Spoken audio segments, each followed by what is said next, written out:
Stephen Jones joins you now here on 105.3 The Fan. And a good afternoon, sir. How the heck are you?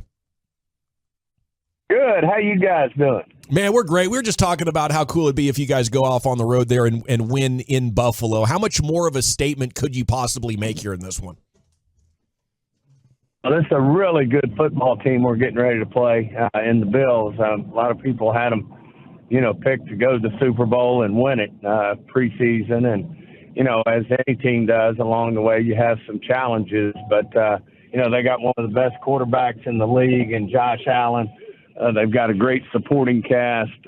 As any team does, you go through injuries, and they've had their share of that. But, this thing will be a handful for us. And then to boot, we've got to go up to Buffalo and play them. And you never know what you're going to get up there with that lake effect in Buffalo. And you got to deal with the Buffalo Mafia. So, we've got our work cut out for us. But, that's what we're trying to do right now is continue to improve each and every week, get cut some more of the chinks in terms of the armor and see if we can continue to get better. And obviously it'd be big to go up there and get a win on the road against, even though their record may not say it, I still think they're one of the better teams in the league.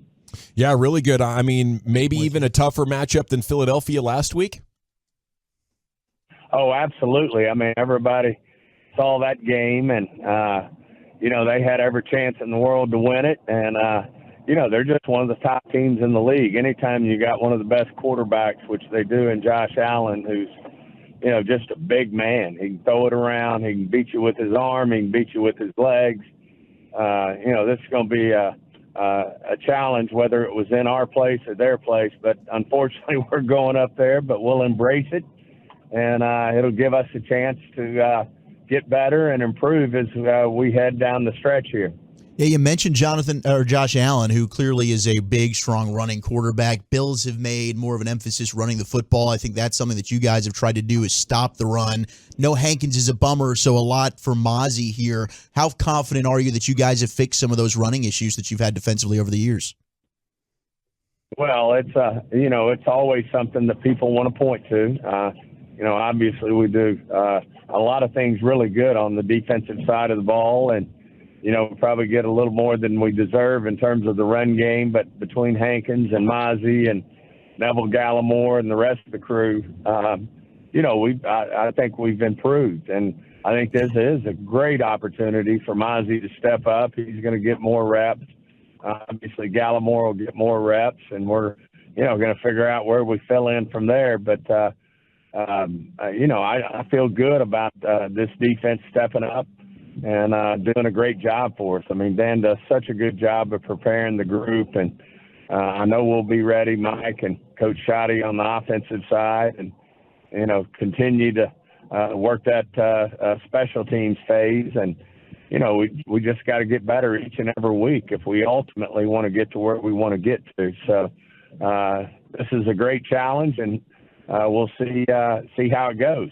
Stephen, your offensive film has been a lot of fun to watch since the bye week. Are we going to learn one day when this is all said and done that what turned this thing completely around? What meeting happened?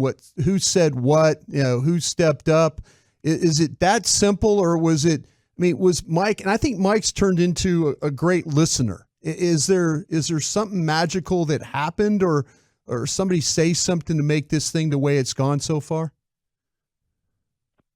Everybody has an opinion. In my opinion, it's you evolve. And you evolve in this league. You evolve as a quarterback. I said the other day to somebody, that when Tony Romo retired, he was sick, literally sick at his gut because his body wouldn't keep going. But he felt if his body would, he'd be the best quarterback each year. He would only get better. And I think that's what's happening with Dak. He's evolving. Certainly, when you have a little change in terms of, what you're doing offensively and the philosophy, you evolve. So it's I just think you evolve. I don't think it's a magical moment where you say, aha. I do think the bye week helped us. I think Mike does a great job. He does the across the halls where, the defense game plans the offense and vice versa. And, I think that really helped us. And certainly the combination became really, I give CD credit. He stepped up and said, I need the ball more, and he's gotten the ball more, and he's produced. And I just think, you evolve as the season goes. And Mike's a very seasoned, successful coach in terms of not only having success during the regular season, but then having playoff success. He's been to championship games. He's won Super Bowls right there at AT&T Stadium.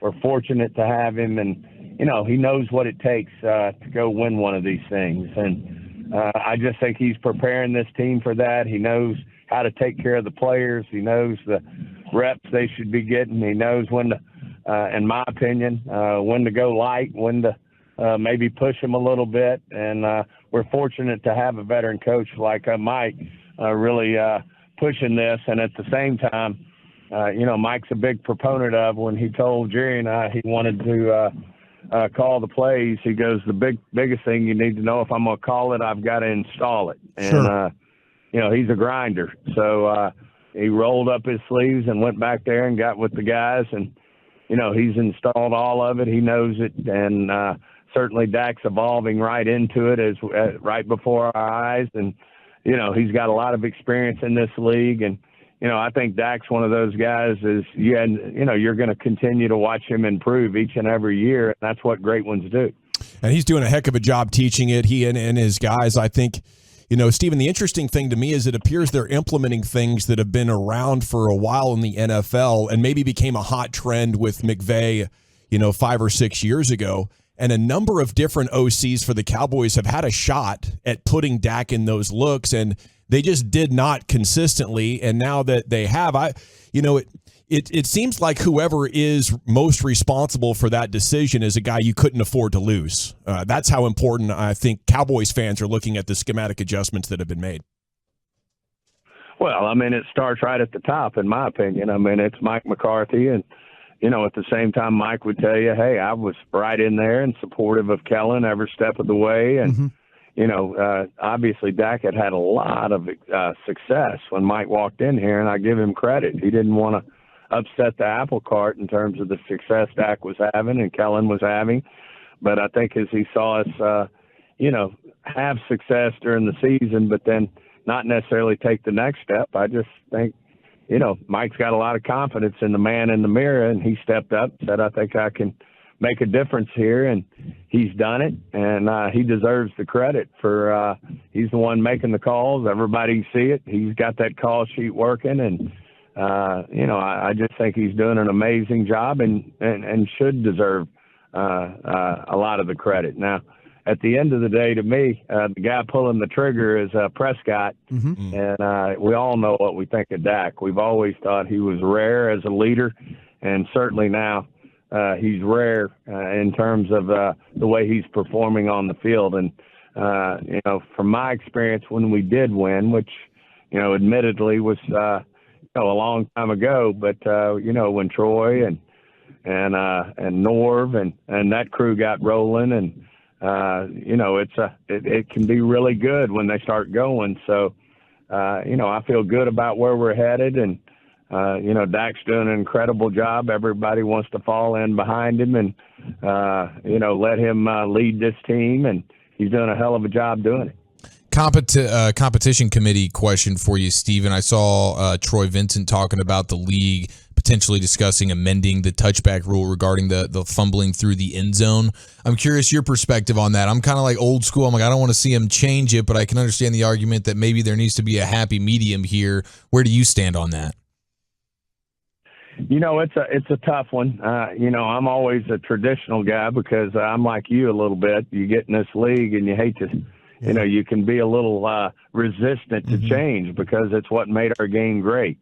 But it can also be what makes your game better. And, obviously it's a tremendous penalty for a guy to fumble the ball through the end zone, whereas if he fumbles it out of bounds at the half-yard line, the offense still has the ball. So I'm very open to a change in terms of, I'm one of 9 guys in there in the room that can recommend something to the membership, and then we're one of 32. But, I think it's something that deserves the conversation that it gets every year, and I think, it's probably going to get even more conversation in terms of, the input we're getting from the membership, and I think it's something that should be looked at really hard, and it's something that could be changed. And, it wouldn't bother me if it were changed, if we were to come up with something that's not so egregious in terms of the penalty you get when a ball gets knocked loose and goes into the end zone and out of bounds, in terms of, how much you penalize the offense on that play. Well, have fun up there. Looks like today was pretty good prep there with the weather, huh? Pretty good preparation for what you're going to get on Sunday. Oh, well, this could be exactly what we're looking at, but I think it'll be about 20 degrees cooler. Ooh. But here we come, and, they got to deal with it too, and we'll deal with it, and I feel good about our guys being prepared and ready to go. That sounds good. Go kick their ass, Steven. Hell yeah. Hey, appreciate you guys. Always enjoy being on with you.